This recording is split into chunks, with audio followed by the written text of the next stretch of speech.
Assalamu alaikum students. I'm Wasim Ikram. This is the second lecture in a series of 45 lectures on digital logic design. I hope you have been able to practice with the caveman number system and the binary number system and have been able to convert them into decimal. So before we start today's lecture, let us review the number systems which we discussed in the last lecture. In the last lecture, we started our discussion by talking about the decimal number system. Decimal number system is a base 10 number system. We have been using this number system from our school days. Each digit in a decimal number system represents up to 10 different values, 0 to 9, of course. The second number system which we discussed was the caveman number system. Of course, it was a hypothetical number system. It is a base 5 number system. Why do you think it's a base 5 number system? Well, each digit of the caveman number system can represent up to 5 different values. So it's base 5. The third number system which we discussed was the binary number system. Binary number system, as we know, is used by digital systems. Each digit or bit of the binary number system can represent up to 2 different values. Now, all these 3 number systems are known as positional number systems. Why do we call them positional number systems? Because the exact value of the digit is determined by its position. So, for example, in the decimal number system, the first digit, which has the position 0, has the weight 1. The next digit, which has the position 1, has the weight 10, and so on.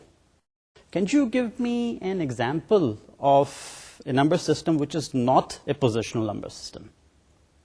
Well, the answer is the Roman number system.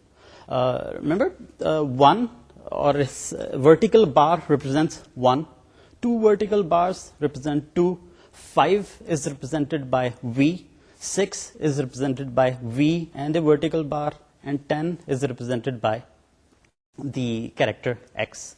So the Roman number system is not a positional number system. In the last lecture, we also looked at the need for converting numbers from one number system to the other. Now, for example, all real-world values are represented in decimal number system, so 63.51, 97, etc. All digital systems use the binary number system. So we need to convert a decimal number such as 63.51 into an equivalent binary number, which is going to be used by the digital system. Digital systems would be generating values or numbers in terms of binary. So we need to know what is its decimal equivalent. So we need to know how to convert binary numbers to decimal. So let us start by looking at the conversion from decimal to binary, and then, of course, from binary to decimal. So let me talk about the conversion from binary to decimal. There are basically 2 methods to convert binary numbers into decimal. The first method is the sum of weights method, and the second method is the sum of non-zero terms. Okay, let me describe the sum of weights method. In this method, you basically write an expression, okay, in terms of the base number and its weight. So, for example, you have the number 1101, which is binary. You need to convert it into decimal. You would write an expression. What is the base number? It's 2. What are the weights? So 1101, you would write 2 to power 3, 2 to power 2, 2 to power 1, and 2 to power 0. We are going to be looking at an example which is going to describe this operation.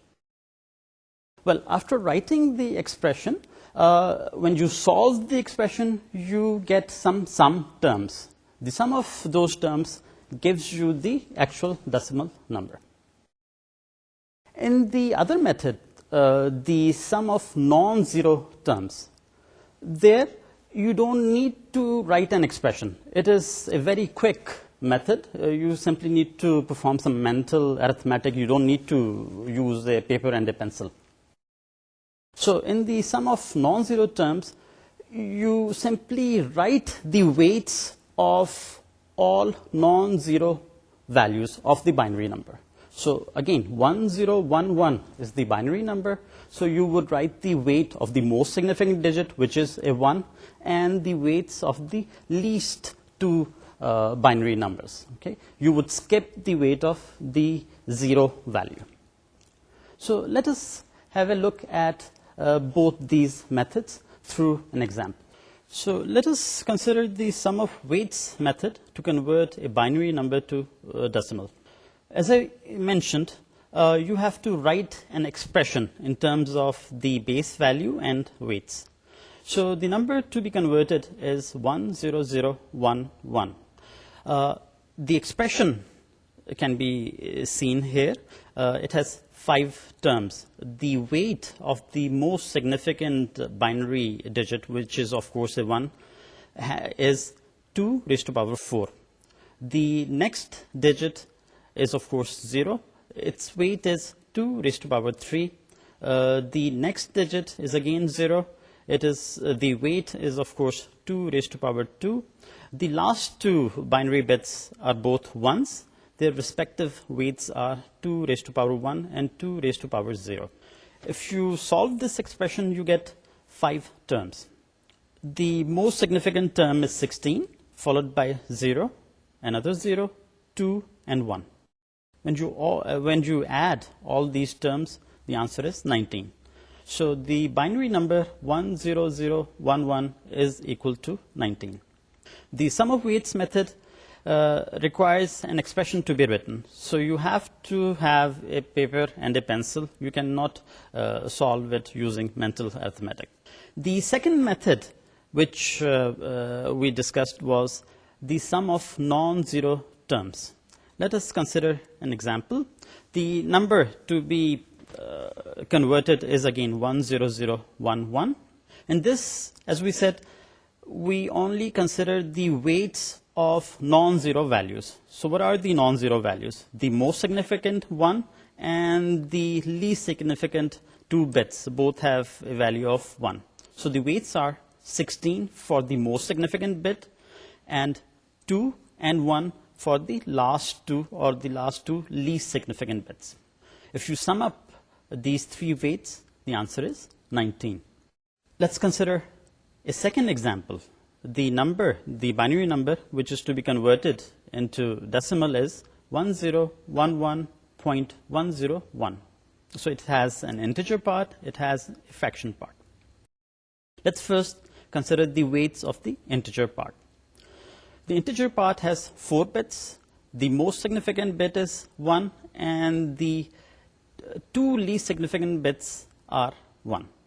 So the weights are 8, and the weights of the 2 least significant bits are 2 and a 1. Let's consider the fraction part.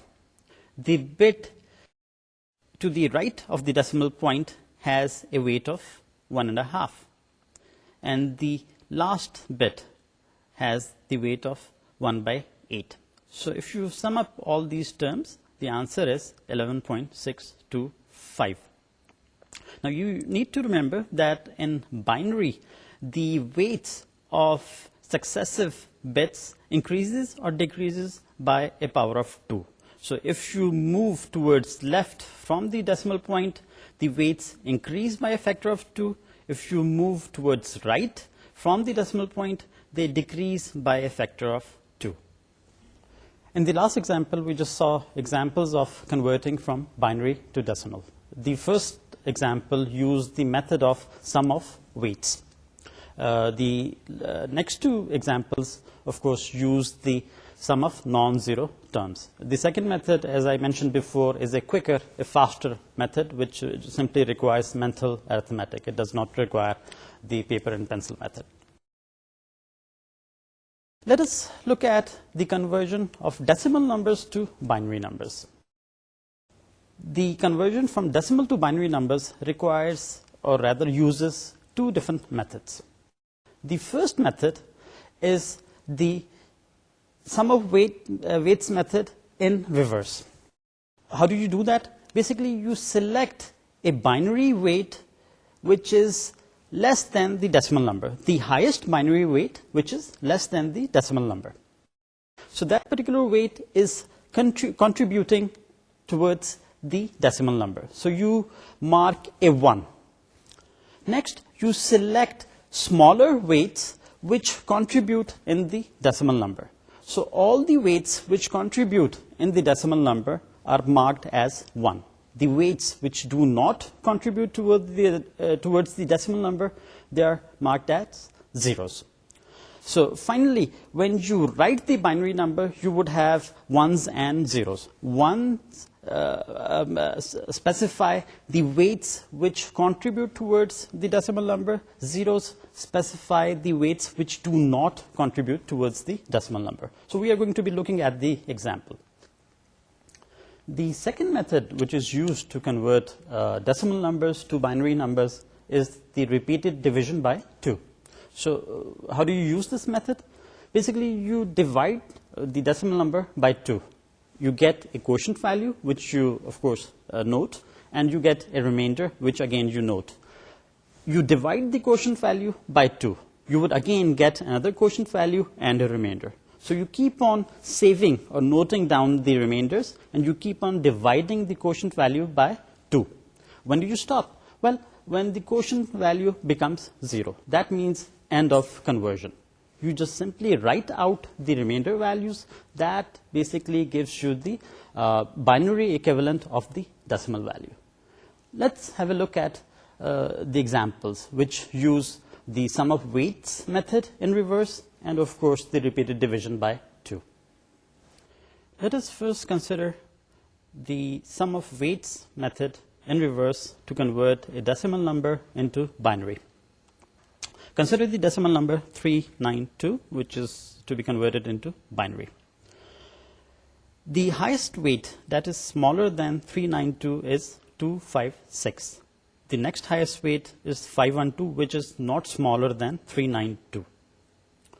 So as the next step in the conversion process, 1 is written at bit position 8 to represent the weight 256.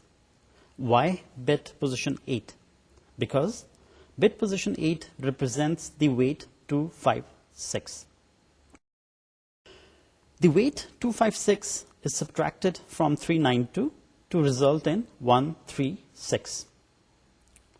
The process of determining the next highest weight, which is smaller than 136, is determined, which in this particular case is 128. So the weight smaller than 256 is 128. Thus, another 1 is written at bit position 7 to represent the weight 128. The weight 128 is subtracted from the previous result of subtraction, 136, which results in 8. The process of comparing the result with the next highest weight is repeated. The weight 64 is greater than the result 8, thus a 0 is added to the binary bits 1 and 1. Successive lower weights 32 and 16 both are larger than 8. Thus, 2 more binary bits are set to 0, 0 at bit positions 5 and 4 respectively. The next lower weight is exactly equal to 8. The corresponding binary bit is set to 1, that is bit position 3. The result 8 is subtracted from the weight 8, resulting in 0. The next 3 weights are all greater than 0. Therefore, 3 0 bits are added to signify 0 weights. That is, weights 4, 2 and 1 do not contribute towards the decimal number. So bits 2, 1 and 0 all are set to 0. The binary number is 1, 1, 0, 0, 0, 1, 0, 0, 0. Let's consider the second method of converting from decimal to binary using the repeated division by 2. The number to be converted is again 392 decimal. The number 392 is divided by 2. You get a quotient value 196 and the remainder is 0. So you note down the remainder. You divide the quotient value 196 by 2. You get a new quotient value which is 98 and the remainder of course is again 0. So you note down the remainder 0. You continue dividing the quotient value. So now you divide 98 by 2. The new quotient value is 49. The remainder is 0. You note down the remainder. So now you have 3 remainder values. You continue the process. You divide 49 by 2 again. The new quotient value is 24. The remainder is 1. So if you continue this process, you end up with the last quotient value, which is 1. If you divide this by 2, you get the quotient value 0 and a remainder 1. Since the quotient value is 0, you cannot continue any longer. So that means the number 392 has been converted into binary. What is the binary number? So starting from the last remainder, it's 1, 1, 0, 0, 0, 1, 0, 0, and 0. In the last example, we looked at the conversion of decimal numbers into binary using the sum of weights method in reverse and the continued division by 2. Up till now, we have been converting integer numbers represented in binary to decimal, or integer numbers represented in decimal to binary. We would be dealing with fractions as well as integers. So how can you convert a fraction represented in binary to decimal and a fraction represented in decimal into binary? So let's have a look at methods which allow us to convert fractions from one number system to the other. Let's first have a look at converting fraction represented in binary to decimal. Again, the sum of weights method is used to convert fractions into binary fractions into decimal. Consider an example, 0.1101. It's a binary number represented in fraction. We need to convert it into decimal. So sum of weights, what is the weight of the bit immediate to the right of the decimal point? It's 2 raised to power minus 1. The weight of the bit immediate to the right of the decimal point has the weight half. What is the weight of the next bit? It's 1 by 4. The next bit has the value 0, so you don't need to worry about the weight of that particular bit. The last bit has the weight 1 by 16. Now, if you just sum up all the weights, what do you get? It's 0.8125. So by using the sum of weights method, you can convert a fraction represented in binary into decimal. Okay. Let's have a look at the conversion from a decimal fraction to binary. So the method used there is the repeated multiplication by 2. So let's have a look at the method. But before we look at the example, in the repeated multiplication, you multiply the decimal number by 2. What do you get? You get a number which might have an integer part, 1 or a 0, and a fraction. So you note down the integer number and you multiply the fraction again by 2. What do you get? You again get a number which has an integer part and a fraction. So you keep on noting the integer part and you keep on multiplying the fraction part by 2. Ultimately, the fraction part becomes 0. So that means the conversion has to stop. You have completed the conversion. So if you write out the integer parts that you had saved, that gives you the the binary representation of the decimal fraction. Now, let's have a look at the conversion. Converting fractions from decimal to binary requires repeated multiplication by 2. The decimal number 0.8125 is to be converted into binary. is multiplied by 2, which results in 1.625. The integer part 1 is noted, and the fraction part 0.625 is multiplied by 2. The result is 1.250. Again, the integer part 1 is noted, and the fraction part 0.250 is multiplied by 2. The result is 0.5. Again, the integer part, which is 0, is noted, and the fraction part 0.5 is multiplied by 2. We are using continued multiplication by 2. By multiplying 0.5 by 2, you get the number 1. The fraction part is 0. So that means you have completely converted the number. You don't need to continue any longer. You note down the integer part. By writing out the integer numbers, you get the converted binary number, which is 0.1101. In the example we just saw, we converted a decimal fraction into its binary equivalent using the repeated multiplication by 2. Up till now, we have been converting integers and fractions represented in binary into decimal and vice versa. Now, we need to look at operations which we can perform on numbers. We have been performing addition operations, subtraction, multiplication, division on decimal numbers. So, we should be able to perform multiplication, division, subtraction, and addition on binary numbers. Let's have a look at binary arithmetic. Let's start by binary addition. Now, in binary addition, you have to add, let's say, 2 single-bit numbers. So what are the possibilities? Both numbers are zeros. So the first number is 0, the second number is 0. What do you get by adding 0 and a 0, of course, in binary? Well, the answer is 0. Let's look at the second possibility. The first number is a 1, and the second number is a 0. What is the answer? The answer is 1, of course, binary. Let's look at the third possibility. The first number is a 0, and the second number is a 1. What is the answer? The answer is 1. Now, let's look at the fourth possibility when both the numbers are binary ones. So the first number is 1, the second number is again a 1. What is the answer in terms of binary? It is, of course, 2. But you cannot write 2 because 2 is a decimal number. How do you represent 2 in binary?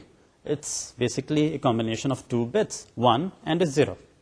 So now, can you represent 1, 0 using a single bit? Of course you cannot, right? So how do you represent the sum of 1 and 1? Well, the sum part is considered to be 0 and the carry is a 1. Let's have a look at this using decimal numbers. What happens when you add decimal 9 with decimal 3? The answer is 12. Can you represent 12 using a single decimal digit? Of course you can't. So what is the sum? The sum is 2. And what is the carry? It's 1, right? So decimal 9 plus 3 gives you a sum part which is 2 and a carry which is 1. Similarly, when you add binary numbers 1 and a 1, the answer is 2, the sum part is 0 and 1 is the carry part. Now, in decimal addition, you can add more than 2 numbers and different numbers could have different sizes. You could be adding a 3-digit number with a 2-digit number, okay? So we can do the same with binary numbers.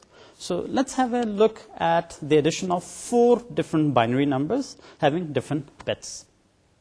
Similar to decimal addition, any number of binary numbers having any number of digits can be added together. Thus, the number 1011, the second number 110, the third number 1000, and the fourth number 11 can be added together. Most significant digits of the second number and the fourth number are considered to be zeros. So let's have a look at the addition. When you add all the bits at position 0, what do you get? You get the answer 2. So of course, the sum part is 0 and 1 is the carry part. Now, if you add all the bits, including the carry, at bit position 1, what do you get? The answer is 4. How do you represent 4 in binary? Well, it's 1, 0, and 0. The sum part is 0, and the carry part is 1, 0. Now, you would say, can we have a carry of 2 bits, 1 and 0? Well, we can have a carry of 2 bits. I will later give an example using decimal numbers. So let's just first continue with this example. So now, adding all the bits in the third bit, including the carry, what do we get? 1, 0 is the carry, and we have another 1. So the answer is 3. The sum part is 1, and we again have a carry. So now, adding all the bits at position bit position 3, we have the sum 3. 1 is written at the sum part, and 1 is carried over. So the answer is 1, 1, 1, 0, and 0. Now, let's consider if we can have a 2-bit carry. Let's consider the number 19, which has to be added 15 times. So how do you add 19 15 times? Well, you start by adding all the 9s in the least significant decimal place. So what do you get by adding 9 15 times? You get 135. What is the sum part? It's 5. What is the carry part? It's 13. So now you know that even in decimal numbers, you can have a carry which is, of course, 2 digits, the number 13. Now, what is the answer of adding 19 15 times? So the second decimal place has 15 ones. If you add the carry 13, what do you get? 28. So the answer is 285. The binary addition which you just saw in the example is very similar to the addition which you perform with decimal numbers. Now let us consider binary subtraction. How do we perform binary subtraction? Of course, using binary numbers. Well, let us consider subtracting a single bit number from another single bit number. What are the 4 possibilities? Well, let us have a look. You subtract a 0 from a 0. What is the result? The result is, of course, 0. Let's consider the second case. You subtract a 1 from a 0. What is the answer? Well, you have a problem here. You are trying to subtract a larger number, a 1, from a smaller number, which is a 0. So, as you know, in decimal, you cannot subtract a larger number from a smaller number. What do? You need to borrow a 1. Similarly, in binary, you would have to borrow a 1. So what happens? 0 becomes 2. When you borrow a 1, the first number becomes a 2. And you subtract a 1, the answer is a 1. So for this particular case, when you subtract a 1 from a 0, you get a difference of 1 and a borrow of 1. Right? Let's just consider subtraction in terms of decimal numbers. You have a number 27, and from 27 you subtract 9. Okay. So when you subtract 9 from 7, it is not possible. You borrow a 1 from the 2. So you have 17, subtract 9, you get 8. So the difference is 8, you have borrowed a 1. Right? Let's consider the third case. You subtract a 0 from a larger number, a 1. So what is the difference? It's a 1. Let's consider the last case, the fourth case. You have 2 numbers, both are 1s. So you subtract a 1 from a 1, what do you get? The answer is 0. So let's have a look at an example where we see subtraction between 2 binary numbers. Let's subtract the number 110 from the number 1011. In decimal terms, you are trying to subtract 6 from the number 11. So let us start by looking at bit 0. So you subtract a 0 from 1, the answer is 1. The difference is 1. You don't need to borrow a 1. Let's look at bit position 1. You subtract a 1 from a 1, the difference is 0. Let's look at bit 2. At bit position 2, you're trying to subtract a 1 from a 0, which is not possible. What do? You borrow a 1 from bit position 3. So now you are trying to subtract a 1 from 2. The difference is 1. You end up with the difference result 101, which is 5. So this confirms the subtraction. You had tried to subtract 6 from 11. The answer should be 5. In the example which you just saw, binary subtraction is very similar to decimal subtraction. Now let us look at binary multiplication. Binary multiplication is again very similar to multiplying in decimal. Let's consider the 4 cases. Multiplying 0 by another number 0. What is the answer? It's 0. Let's consider the second case. Multiply a 0 with a 1. What should be the answer?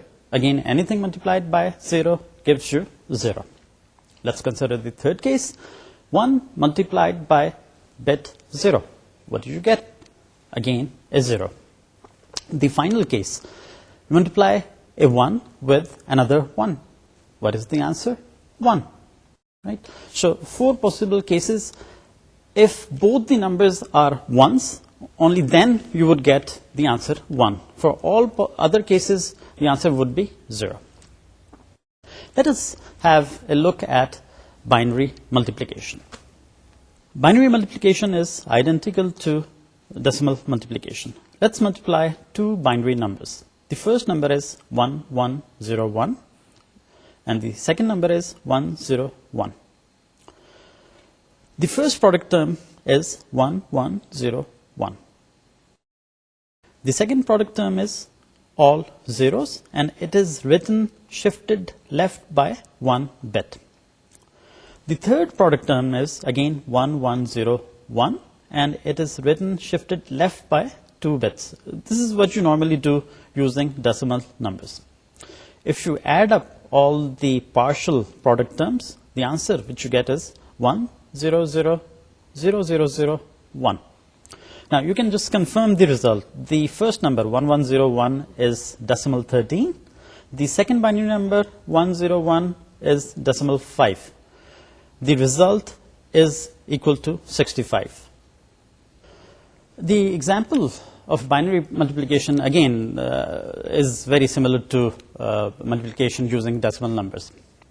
Another interesting way of multiplying binary numbers or decimal numbers using a constant value is by shifting the number towards left. Let's consider an example. Let's consider the decimal number 29. Now, if you shift 29 by 1 digit towards left and write a 0 in the least significant digit, what do you get? 290. Now, 290 is like multiplying 29 by 10. Now, if you shift 29 by 2 decimal places towards left, the answer is 2900. So this is something similar to multiplying 29 with 100. Right? So each decimal place you shift towards left, you are basically multiplying by 10. Let's consider the example of a binary number. Let's consider 101. Now, if you shift binary 101 1 bit towards left and place a 0 at the least significant bit, what did you get? 1010. What is 101 in decimal? It is 5. What is 1010? It is 10. Right? So what have you basically done? By shifting a binary number by 1 bit towards left, you have multiplied it by 2. Why 2? It's base 2 number system. So if you shift 101 twice towards left, that is by 2 bits, what do you end up with? You get 10100. What is the equivalent decimal of this? It's 20. So you have basically multiplied by 4. Let us now consider binary division. Binary division, again, the process is very similar to dividing numbers in decimal. Let me just explain binary division through an example. Let's have a look at the example. Consider the binary number 1101 to be divided by the number 101. The number 1101 is equal to decimal 13, and the number 101 is 5. So when you divide 13 by 5, you get a quotient value of 2 and the remainder 3. Now, I don't need to go into the details. You can just see by looking at the example how 13 is divided by 5 using binary numbers. You end up with the quotient value of 2, which is 10, and the remainder 1, which is equal to 3. Now, we can perform binary division by shifting numbers towards right. As we did in multiplication, if you shift the number towards left, you are basically multiplying it by 10 in the case of decimal numbers and multiplying by 2 in the case of binary numbers. Let's consider the example 29 decimal. 29. If shifted towards right by 1 digit, you end up with 2.9. Basically, you have divided 29 by 10. If you shift 29 twice towards right, you end up with 0.29, which is division by 100. So you have divided 29 by 10 because you are using the decimal number system. Let's consider the example of a binary number system. Let's consider 101. If you shift 101 towards right, what do you get? 10.1. Okay. What is 101? It is basically 5. What is 10.1? It is 2.5. You have just divided the binary number by a 2. If you shift 101 towards right by 2 bits, you end up with 0.101, which in fact is 1.25. Up till now, we have been considering binary numbers which are positive numbers. We have not considered negative numbers. We have assumed that all binary numbers are positive. But when we use these binary numbers, then of course we would be dealing with positive binary numbers as well as negative binary numbers. So how do you represent a negative binary number? Well, to answer this, let's consider representation of decimal numbers, negative decimal numbers. How do you represent a negative decimal number? Of course, you use the positive or the negative sign. So plus 9 would have the plus sign and the number 9. Negative 9 would have the negative number, the negative symbol, and the number 9. Now, can you use the plus and the minus sign in binary? Well, the answer is no. All symbols, all quantities have to be represented in terms of ones and zeros. So, in fact, the sign or the symbol plus and the symbol minus have to be represented in terms of ones and zeros. In digital systems, we deal with unsigned binary numbers and signed binary numbers. So far, we have been dealing with unsigned binary numbers. We had assumed that they are positive, so we don't need to indicate the positive sign. With signed binary numbers, we need to specify whether the number is positive or negative. So as we have said, we have to use the binary 1 or 0 to specify the positive and the negative symbol. Now, usually in the signed binary number representation, the most significant bit, the bit towards the extreme left, is used to specify the sign.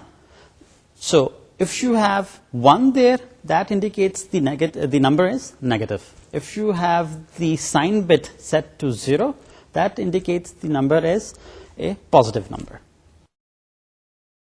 Now we have two different ways of representing numbers. The unsigned method of representing binary numbers, where all numbers are assumed to be positive, and the signed method of representing numbers, binary numbers, where you have positive as well as negative numbers.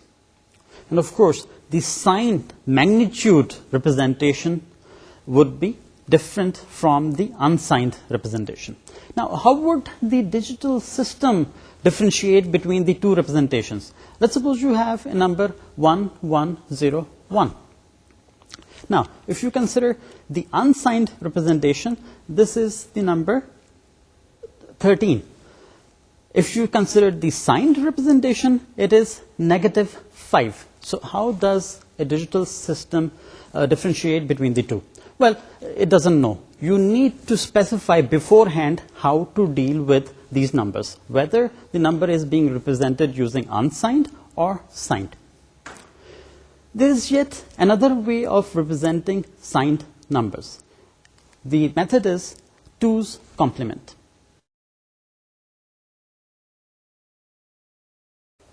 In the 2's complement method, we take the original number and calculate its ones complement. What is the ones complement of a binary number? Basically, you invert all the bits.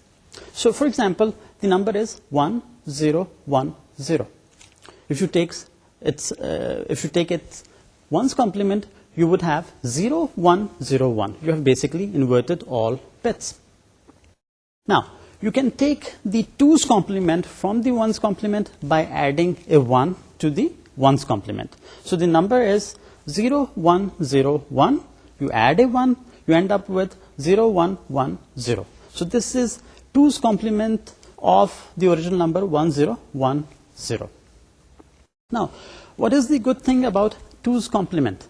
Well, all positive numbers are represented in their original form, whereas negative numbers are represented in their 2's complement form.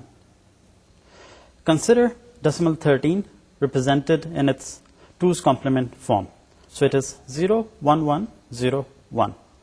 To represent negative 13, you have to take its 2's complement. So before you take its 2's complement, you have to calculate or take its ones complement. It is 10010. To the ones complement of 13, you add a 1, you end up with 10011, which is 2's complement of negative 13. Consider the addition and subtraction of numbers represented in 2's complement form. Let's consider 4 cases. In the first case, you are adding positive 5 with positive 2. The answer should be positive 7. Positive 5 represented in its 2's complement form is 0101. Positive 2 represented in its 2's complement form is 0010. The answer is 0111. Again, it is in its 2's complement form. Let's consider the second case. Minus 5 is to be added to minus 2. The result is minus 7. Now, minus 5 and minus 2 are both represented in their 2's complement form. So, minus 5 is 1011 and minus 2 is 1110. Now, if you add these two numbers, you end up with 1001. Now, 1001 is 2's complement of negative 7. Let's consider the third case. In the third case, you add plus 5 with negative 2. The answer should be plus 3. Now, positive 5 is represented in its 2's complement form as 0101. Negative 2 is represented in its 2's complement form as 1110. If you add these two numbers, you get 0011, which is, of course, positive 3, represented in its 2's complement form. Let's consider the last case. The number minus 5 has to be added to positive 2. The answer is negative 3. Minus 5 represented in its 2's complement form is 1011. Positive 2 represented in its 2's complement form is 0010. The answer is 1101, which is negative 3 represented in its 2's complement form. Now, to obtain the actual magnitude of a negative number, you need to take 2's complement of the negative number. So, for example, minus 3, it's represented as 1101. If you take the 2's complement of 1101, you would end up with 0011. You have just seen an example of representing numbers in their 2's complement form. You have also seen an example where we have added and subtracted different numbers represented in their 2's complement form. The results of these subtractions and additions would become obvious when we compare 2's complement form of binary representation with the signed magnitude form and the unsigned form. So before we discuss that, let's talk about another topic, the range of binary numbers. How many, or rather, what is the largest binary number which we can represent, let's say, using 3 bits? Well, the answer is, are we talking about unsigned or signed? So if it's unsigned, then 3 bits would allow you to represent a minimum number of 0, 0, 0, which is 0, and a maximum number of 1, 1, 1, which is 7. So the range of numbers which you can represent using unsigned representation is from 0 to 7. The largest number is 7. Of course, the range is 8.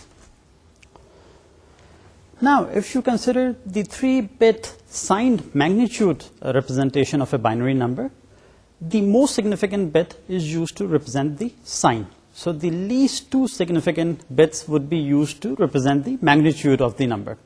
So what is the largest number you can represent using 3-bit signed representation? It's positive 3. What is the smallest number? It is negative 3. Consider representing decimal numbers. Consider your calculator, which represents up to 8 digits. What is the largest number you can represent on your calculator? When the number is all 9s, that is the highest number you can represent in your calculator. Let's suppose the most significant digit on your calculator is used to display the positive or the negative sign. Then what is the largest positive number you can display on your calculator? Well, when you have 7 9s plus all 9s. What is the smallest number? When the sign is negative and the digits are all set to 9s. So you have 7 9s. Consider the odometer of a car, which of course keeps a count of the kilometers traveled. So if it's a 6-digit odometer, what is the largest distance in terms of kilometer it can represent? All 9s. What happens if you add another kilometer or you travel another kilometer? Well, the odometer changes over to all zeros. So of course you cannot represent a larger number than 6 9s. Similar is the case with binary numbers. So if you have 3 bits, you cannot go beyond a certain number. Now, we have talked about representing binary numbers using unsigned representation. We have mentioned representing signed numbers using signed magnitude representation. And we have used another way of representing binary numbers using the 2's complement method. So how are these 3 methods of representing numbers different? What are the ranges of numbers which these 3 representations can represent? Let's have a look at these 3 numbers. Let's consider the decimal number range from positive 7 to minus 8. Let's consider the unsigned binary representation of this decimal number range, the signed magnitude representation of this particular decimal number range, and the 2's complement representation of this decimal number range. Let's first consider the positive decimal numbers from 0 to 7. How would you represent these numbers using the unsigned representation? Well, what is the maximum value? It is 7. What is the range of numbers? Basically, you have 8 values starting from 0 to 7. How many bits do you require to represent these decimal numbers using unsigned representation? Well, the answer is 3. So 0, 0, 0 would represent the decimal number 0. 1, 1, 1 would represent the decimal number 7. So we have defined values from 0 to 7 using 3 bits. What is the general formula? It's 2 raised to power n. Okay, so n in this case is 3, so the range of values is 2 raised to power 3, which is 8. What is the maximum positive value which we can represent? It is, of course, 7. So the formula is 2 raised to power n minus 1. Let's consider the signed magnitude method of representing decimal numbers from 0 to 7. Well, in the signed magnitude method, we said we use an additional bit to represent the sign of the number. So how do we represent the positive sign? The bit should be set to 0. So instead of 3 bits, we have to use a combination of 4 bits. So positive 7 is represented by 0, 1, 1, 1. The most significant bit, 0, represents the sign, the positive sign.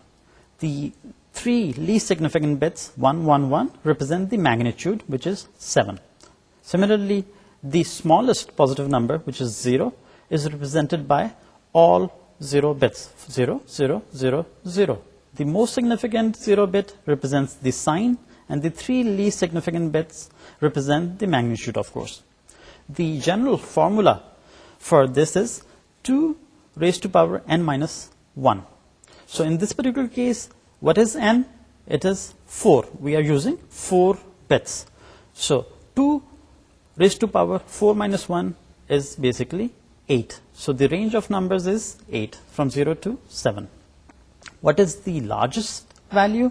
The formula is 2 raised to power n minus 1 minus 1.